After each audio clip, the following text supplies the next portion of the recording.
What if I told you a joke? Say, why did the chicken cross the road? And I'm telling you the joke, and I'm like, why did the chicken cross the road?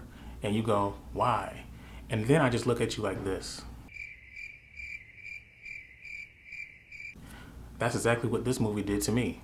Let's talk about See You Yesterday.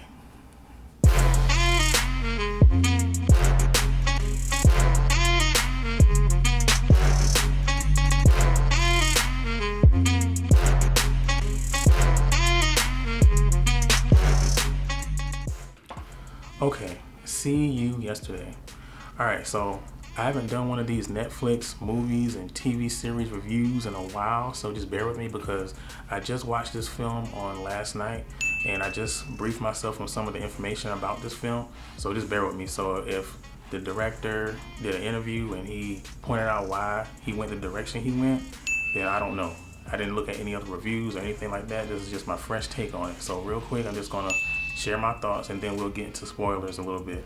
But right off the bat, See You Yesterday is a great film. 95% of it, just caught me, and I was just like, I was with it. It had my attention the whole time, the suspense, everything. You have like these lead African American characters. They're very smart and intelligent. Their kid is in high school. They're getting ready for this expo. They invented a time machine. They also had they had a nice Easter egg. Like their teacher was Michael J. Fox, and he dropped a line from Back to the Future when he said "Great Scott," and it just caught me. This is a great film. The ending, I just don't understand the choice that they made.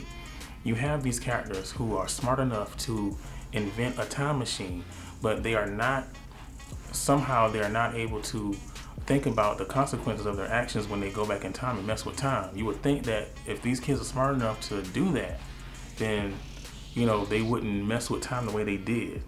Again, we'll get into that in spoilers, but yeah, like I didn't understand that part. But you have to take into consideration that these are kids, so they are going to make mistakes. So, this film was directed by Stefon Bristol. This is his first big film, I think.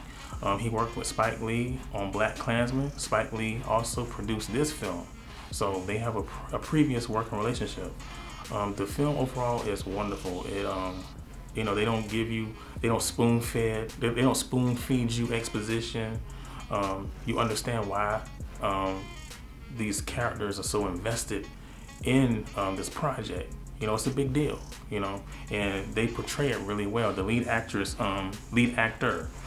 Eden Duncan Smith, she plays her lead role as Claudette very well. And then her best friend, played by Dante Cruchlow, plays Sebastian. He does a great job. I mean, every character does a phenomenal job. This is a great film, directed and written and acted well. The ending just confused me. So real quick, we're gonna go into spoilers. So if you don't want to know what happens, do not watch this part. All right, real quick, I'm just gonna say how the ending was. All right, so leading up to the ending, so they make this time machine, right? So they go back into time, and the character of Claudette, she sees her ex in this department store. She gets like some slushy machine. She gets a slush or whatever, throws it in his face, and takes off running. The ex chases her and her friend. He gets hit by a car, breaks his arm. Sees the ex, whatever, has his arm broken. Sees her brother, Claudette's brother, at a cookout. They get into it.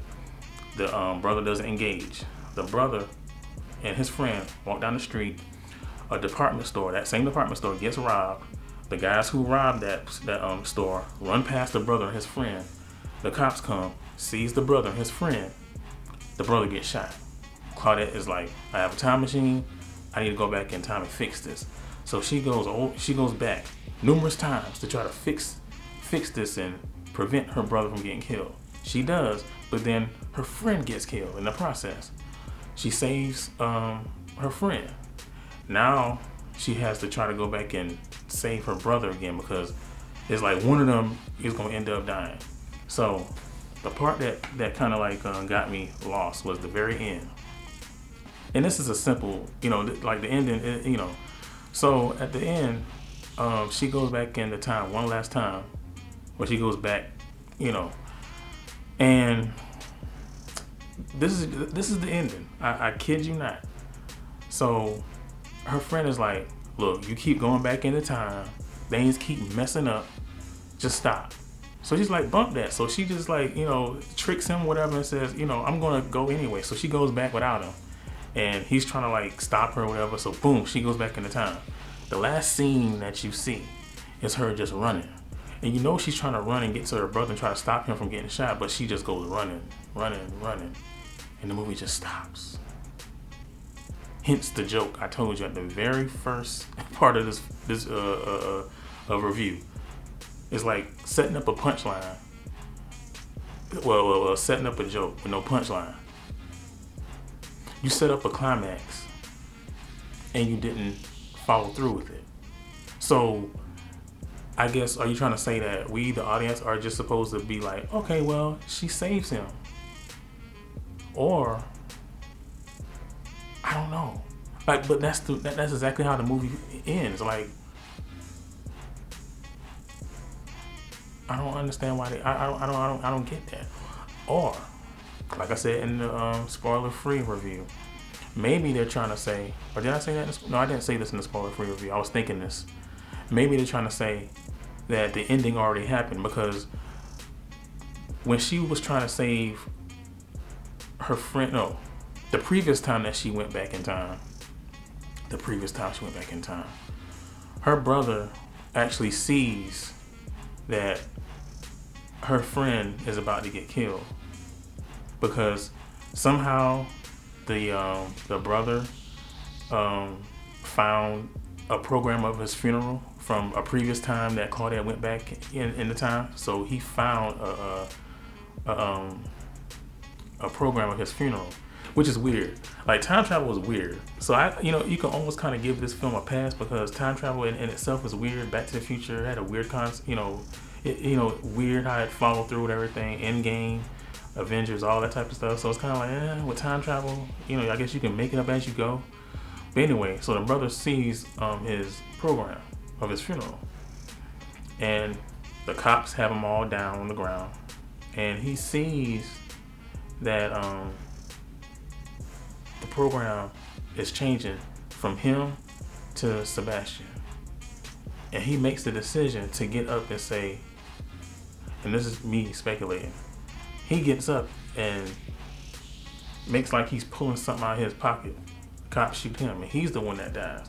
So you can say that the ending took place the day prior to her trying to go back and stop it, and say, well, that was the ending. See you yesterday. The ending happened yesterday.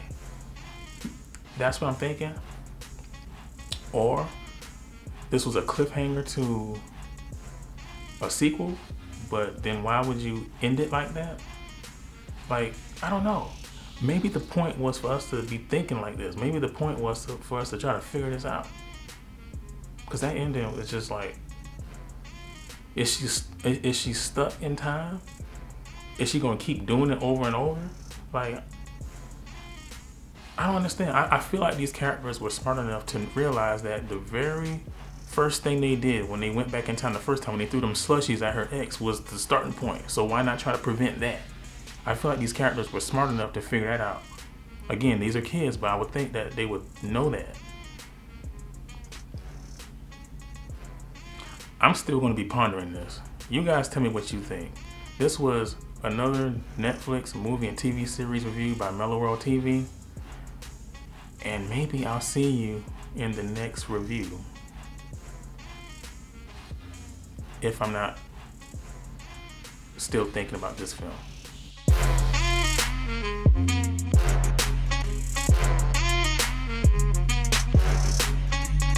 You pissed off that the movie ended that way? Well, I'm pissed off it's still happening. When CJ is running towards the camera, she's running to you to seek help. That's what she's doing.